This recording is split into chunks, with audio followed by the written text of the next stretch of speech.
Salut, donc dans cette vidéo, salut à tous, salut à toi, salut l'ami. Alors, dans cette vidéo, je vais parler de la DCF. En fait, la DCF, ça nous permet de savoir quel prix on est prêt à payer pour une action ou voilà, pour une action quoi. En gros, c'est vraiment le noyau de tout notre raisonnement quoi, en gros. Enfin, c'est pas vraiment le noyau de notre raisonnement, mais c'est notre méthode quoi. C'est la méthode que l'on fait tout le temps. Donc en gros, la valeur d'une entreprise ou d'une action, ça va être égal, enfin prenons la valeur d'une entreprise, on va raisonner en termes d'entreprise, eh bien ça va être égal au cash flow futur que cette entreprise va pouvoir nous apporter. Le cash flow, c'est genre le cash quoi en gros, combien ça nous rapporte quoi. Par exemple, si j'achète une maison, je la loue, pendant 10 ans, ça me rapporte tant, ensuite je la revends, la différence entre ce que j'ai payé et ce que j'ai obtenu, ça va être la valeur intrinsèque de cette entreprise, ou de cette maison quoi. Mais en gros, le truc c'est que dans un an, les profits qu'on va gagner dans un an, ils vont valoir moins que les profits que l'on a maintenant, parce que c'est toujours mieux d'avoir de l'argent maintenant que de l'argent dans un an, dans 10 ans. C'est pour ça qu'on va mettre en place le discounted rate. Donc qu'est-ce que c'est que le discounted rate? C'est on va retirer tous les ans tant de pourcentage de ce que l'on a gagné.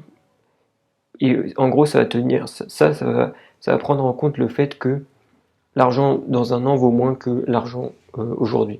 Donc par exemple, on peut partir de plusieurs choses en fait. On peut partir du cash flow, on peut partir même des dividendes, ou on peut partir des bénéfices par action, par exemple. Donc là, prenons un exemple. Enfin, quand on détermine donc c'est pour ça, déjà, il faut déterminer deux choses. Il faut déterminer l'évolution des bénéfices dans le temps futur. C'est ça le job d'un investisseur. Première chose. Et ça, c'est le plus difficile et le plus important. Deuxième chose, le discounted rate. Donc ça va être le taux auquel chaque année on va réduire les bénéfices en fait. Pour tenir en compte du fait que les bénéfices de l'année dernière, de l'année prochaine valent moins que les bénéfices de cette année. Donc pour le discounted rate, on peut prendre le taux d'intérêt, on va dire sans risque. Par exemple, si vous placez votre argent, je sais pas moi, dans un n'importe quoi, par exemple un livret A c'est 2,78, donc vous pouvez mettre 2,78 en discounted rate. Mais moi je recommande de mettre plus. En général, vous pouvez mettre c'est pour ça que les taux d'intérêt, ça a un rôle ça joue un rôle dans l'économie. Enfin, mais bref, vous pouvez prendre 10%. En général, moi, je prends 10%. C'est-à-dire que vous estimez que les bénéfices de l'année prochaine valent 10% moins que les bénéfices de cette année.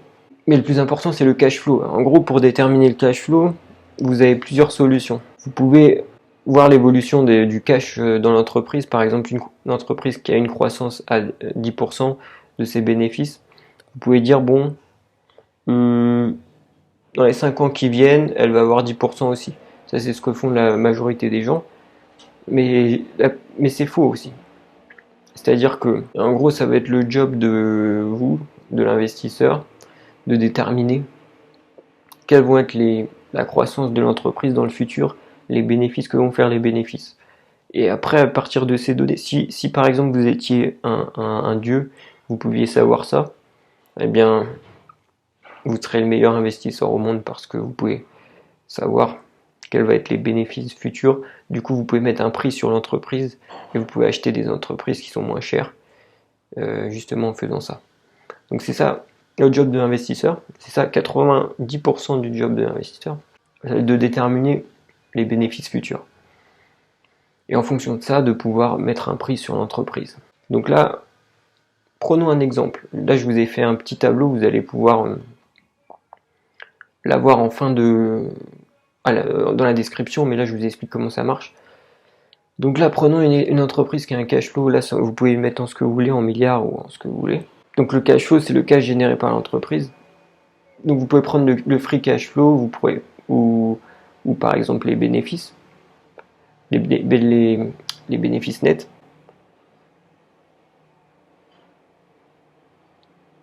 Donc, mais prenons le cash flow là, c'est le cash généré par l'entreprise à l'année 2020 par exemple. Là, on est en 2020. Bon, on est en 2022, mais bref, ça revient au même. Du coup, là, vous prenez par exemple une entreprise qui a un cash flow de 23,60 et vous pensez que pendant les 5 prochaines années, la croissance du cash flow va être de 10%. Et au-delà de 5 ans, vous pensez que la croissance va être de 10% aussi, et vous mettez un discounted rate de 10%, c'est-à-dire vous pensez que l'argent généré l'année prochaine vaut 10% moins que l'argent généré cette année. En gros, ça veut dire vous pensez que si maintenant vous prenez votre argent, vous pouvez trouver un investissement à 10% assez facilement.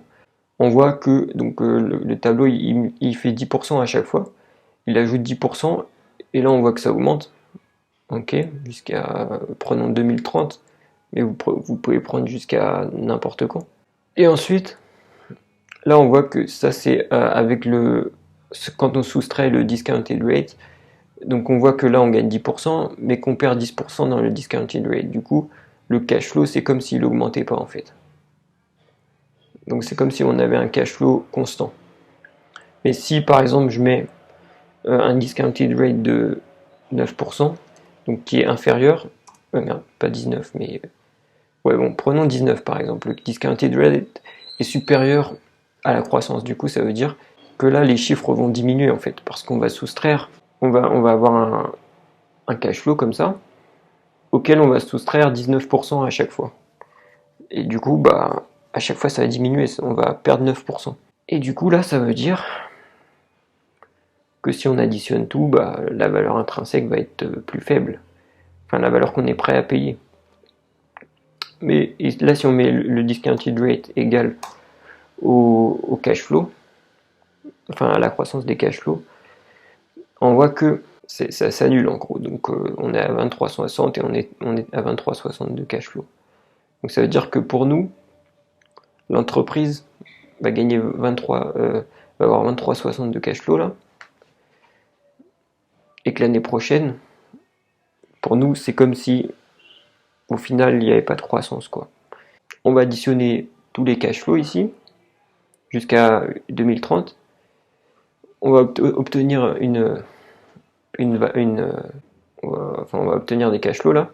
Et là, on va prendre en compte aussi ce qu'on appelle le PER, le PI, enfin en gros, c'est le prix par rapport au bénéfice. C'est-à-dire qu'on pense que en 2030, l'entreprise va valoir 20 fois ses bénéfices. Donc pour ça, vous prenez pas trop la tête.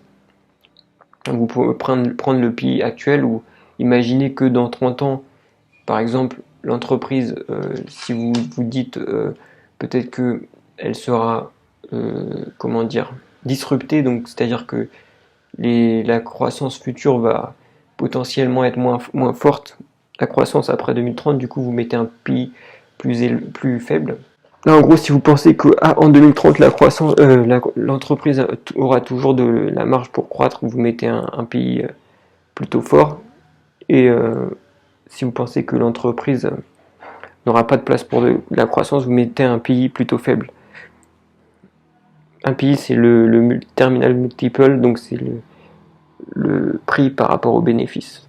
Donc en gros, ça veut dire que vous pensez que les investisseurs vont être prêts à payer plus pour les bénéfices actuels en 2030. Bon, c'est assez difficile à faire, mais donc comme je vous ai dit, si vous pensez que l'entreprise va être disruptée ou autre chose, vous pouvez mettre un multiple différent.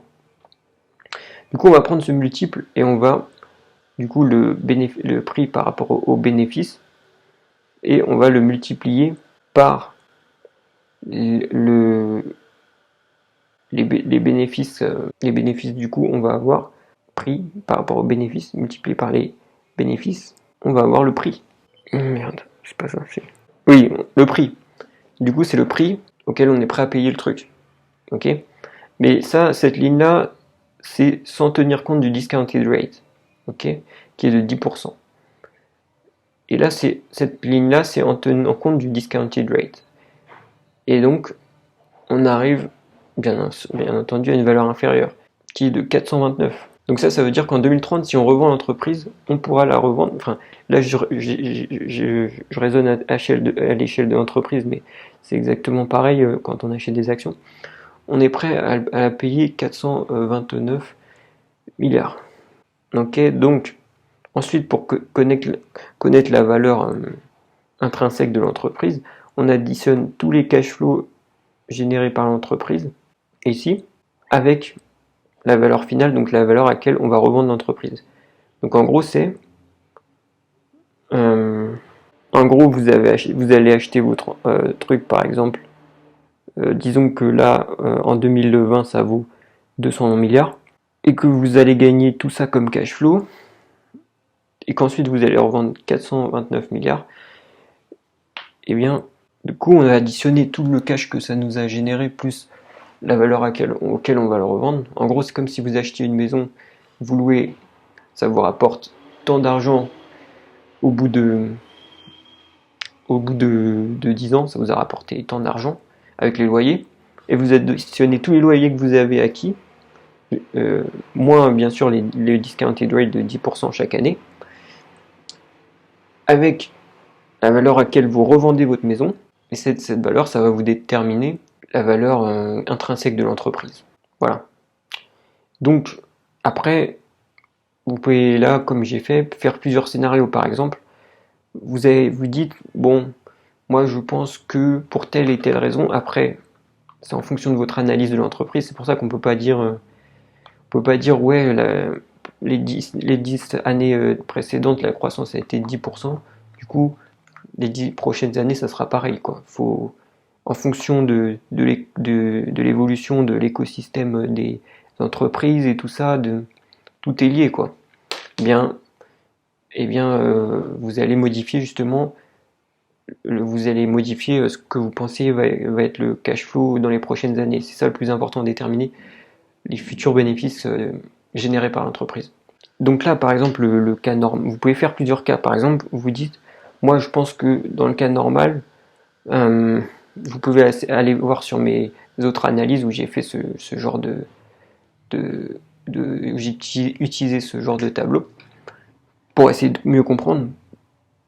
Eh bien, vous pensez que dans le cas normal, ça va être croissance de 10%, puis de 10%, et voilà. Après, vous dites non, bon, ça c'est le cas normal. Après, vous dites, bon, le meilleur cas. Moi, je pense que il y aura une croissance de, vous pouvez modifier les chiffres ici, 30%, et ensuite 15%, et un PI de 25% à la fin. Un prix par rapport au bénéfice de 25. Et bien là, on voit que la valeur est totalement différente. Donc quelqu'un qui a fait une analyse et qui pense que la croissance va être de 10%, avec un PI à 20, aura un chiffre totalement différent pour la valeur intrinsèque que quelqu'un qui pense qu'il y aura une croissance à 30% et un PI à 25. Donc ça c'est le meilleur cas par exemple. Donc vous dites, ça c'est le meilleur cas, ça c'est le cas normal, et ça c'est le pire cas. Donc le pire cas, vous dites, moi je pense qu'il y aura il n'y aura pas de croissance, quoi. Et il y aura 5% après 5 à 10 années, et vous mettez un PI par exemple de 10. En général, le prix par rapport au bénéfice, il oscille entre 10 et 20, quoi. Mais en général, c'est plutôt 15, quoi, on va dire 15. Après, ça dépend de beaucoup de choses, mais voilà, faut regarder aussi, vous pouvez regarder le PI actuel, et vous pouvez mettre le prix par rapport au bénéfice actuel. Dans 10 ans, vous mettez un prix mettre un prix par rapport au bénéfice inférieur, quoi. En général, quand une entreprise est en forte croissance, le prix par rapport au bénéfice est élevé, et quand elle est en stagnation ou décroissance, il diminue. En général, ça fait une courbe en S comme ça, les entreprises. Bien qu'on a vu actuellement, par exemple avec les GAFAM, c'est plutôt une courbe comme ça qui ne s'arrête jamais. mais globalement c'est comme ça, parce que plus on est gros, plus c'est difficile de croître, quoi.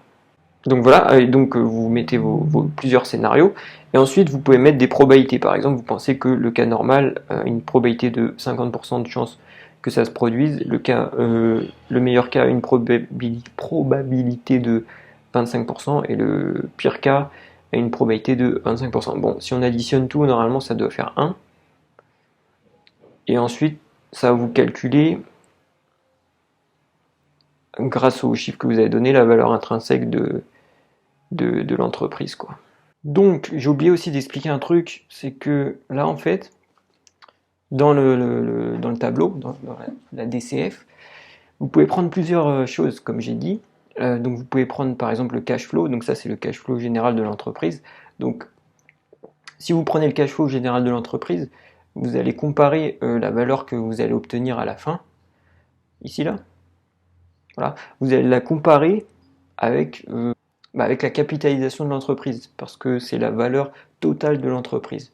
Parce que vous prenez le cash total de l'entreprise, eh bien, vous comparez avec la valeur totale de l'entreprise, logique.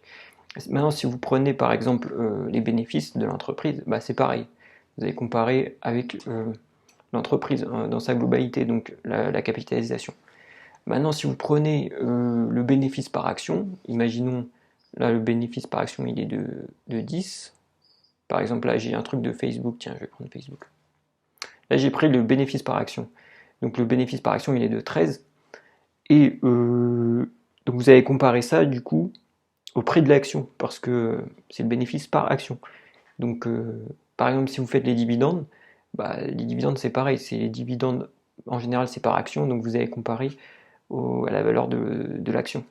Maintenant si vous prenez les dividendes totaux de l'entreprise, eh bien vous allez comparer ça à la capitalisation. Donc soit vous comparez avec le prix de l'action si c'est par action, donc bénéfice par action, qu'est-ce qu'il y a d'autre? Qu'est-ce qu'on pourrait prendre? Bah ce que j'ai dit quoi, cash flow par action, ça fait bizarre un peu. Bon, bénéfice par action, vous prenez l'action. Si vous prenez le cash flow, vous prenez la capitalisation.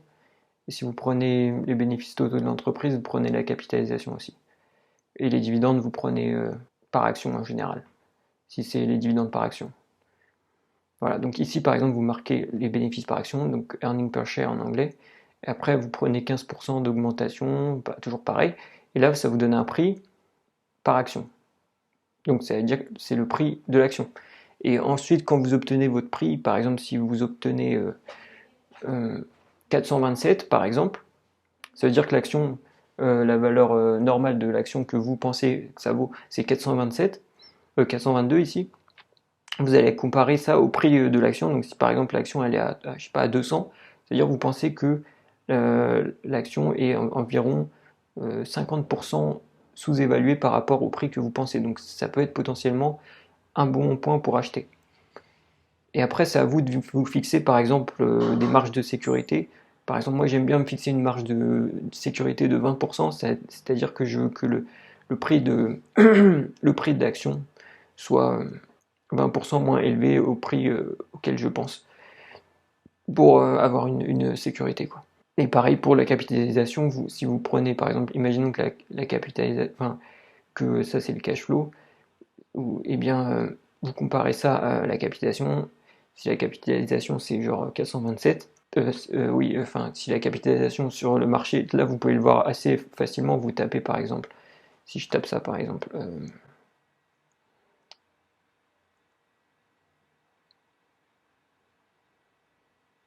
Facebook, stock. Voilà, Meta, oui, Meta, Facebook, on s'en fout.